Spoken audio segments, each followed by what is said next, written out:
আজকে ভোট পর্ব শেষ এবং প্রথম দফা নির্বাচনের মতোই দ্বিতীয় দফা নির্বাচনেও রেকর্ড ভোট হয়েছে। একেবারে 90% মানুষ কিন্তু ভোট দিয়েছে। যদিও গ্রাম কেন্দ্রিক ভোট যখন হয়েছিল প্রথম দফা নির্বাচনে, শহর কেন্দ্রে এত ভোট হবে তা কিন্তু কেউ আশা করেনি। 90% মানুষ কিন্তু বেরিয়ে এসে ভোট দিয়েছে এবং তা গতবার 2021-এর নির্বাচন থেকে অনেক বেশি সংখ্যায়। এখন বিষয় হচ্ছে এই ভোটের ফলাফল কি হবে। ইতিমধ্যে কিন্তু মমতা বন্দ্যোপাধ্যায়কে কড়া চ্যালেঞ্জ করে দিয়েছে শুভেন্দু অধিকারী। পরিষ্কার কত ভোটে হারবেন, কত ভোটের মার্জিন হবে সেটা কিন্তু আজকে একটি সাংবাদিক সম্মেলন থেকে বলে দিয়েছে। আজকে প্রতিবেদনে আমরা দেখাবো ঠিক মমতা বন্দ্যোপাধ্যায়কে চ্যালেঞ্জ করছেন শুভেন্দু অধিকারী। তার জন্য প্রতিবেদনটা সম্পূর্ণ দেখুন। নমস্কার, আমি সানিয়া, দ্য নিউজ বাংলায় আপনাদের সকলকে স্বাগত। আশাবাদী না আমি নিশ্চিত 7টি ওয়ার্ডে আমার ন্যূনতম 30,000 লিড থাকবে। মমতা ব্যানার্জি 10 থেকে 12,000 লিড পাবেন 77 নম্বর ওয়ার্ডে।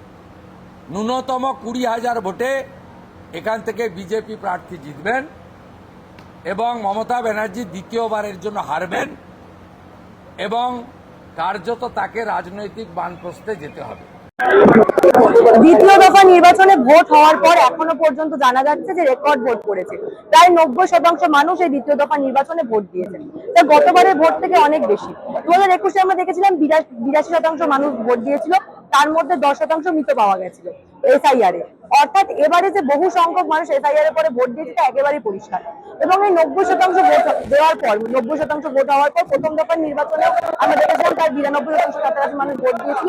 দ্বিতীয় দফাতেও এখনো পর্যন্ত তাই জানা যাচ্ছে। তাহলে এই যে 90 থেকে 92% মানুষের ভোট, তা কিন্তু কোথাও গিয়ে পরিবর্তনের ইঙ্গিত। এই প্রশ্ন কিন্তু ইতিমধ্যে শুভেন্দু অধিকারী করতে শুরু করেছে। পরিষ্কার বলছেন মমতা বন্দ্যোপাধ্যায় ভবানীপুরে নিজের বুথেই হারবেন 200-এর বেশি ভোটে। অন্যদিকে গোটা ভবানীপুরে তিনি হারবেন 20,000-এরও বেশি ভোটে। সরাসরি মমতা বন্দ্যোপাধ্যায়কে চ্যালেঞ্জ করে দিলেন শুভেন্দু অধিকারী। আগে একবার শোনাবো আপনাদের শুভেন্দু অধিকারী কি বলছেন।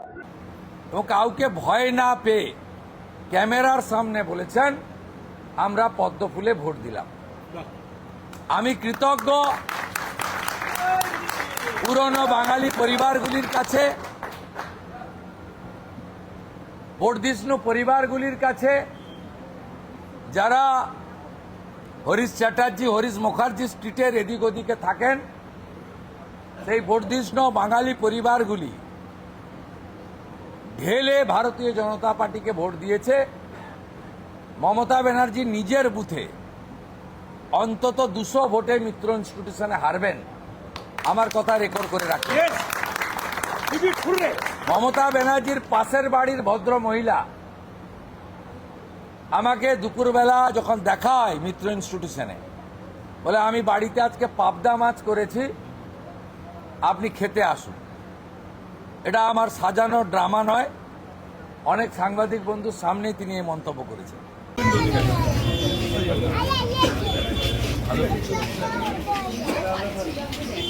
বেটা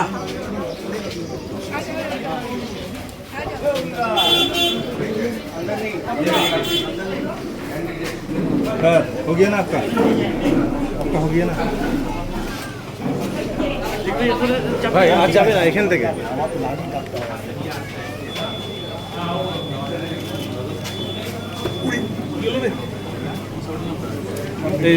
যেতে দাও বাদে আজা আজা আজা। শুভেন্দু অধিকারী কতটা সত্যি প্রমাণিত হবে, আদতে মমতা বন্দ্যোপাধ্যায় হারবেন কিনা। তবে একটা কথা আমি বলতেই পারি, আজকে যে পরিমাণ ভোট হয়েছে, এই যে রেকর্ড ভোট, তা কিন্তু প্রমাণ করে দিচ্ছে যে এবারে হাই রাইজ থেকেও ভোট হয়েছে। অর্থাৎ আবাসনের মানুষজন তারা বেরিয়ে এসে কিন্তু ভোট দিয়েছেন। প্রত্যেকবার আমরা দেখেছি শহর কেন্দ্রিক ভোটে কিন্তু এই আবাসনের মানুষ, হাই রাইজের ভোট কিন্তু খুব কম থাকে। কিন্তু এইবারে যেহেতু নির্বাচন কমিশনের তরফে হাই রাইজে পোলিং সেশন করা হয়েছিল, তার কিন্তু একটা প্রভাব দেখা গেছে এই নির্বাচনের। এত সংখ্যক ভোটার দেখি তা বোঝা যাচ্ছে।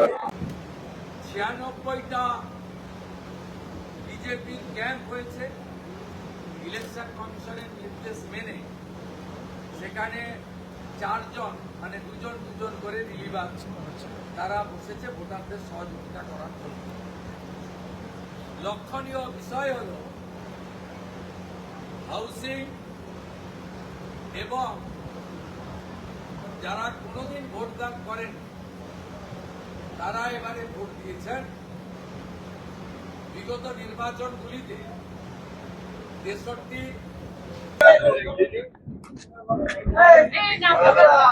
साइड दे दीजिए, थोड़ा साइड दे दीजिए।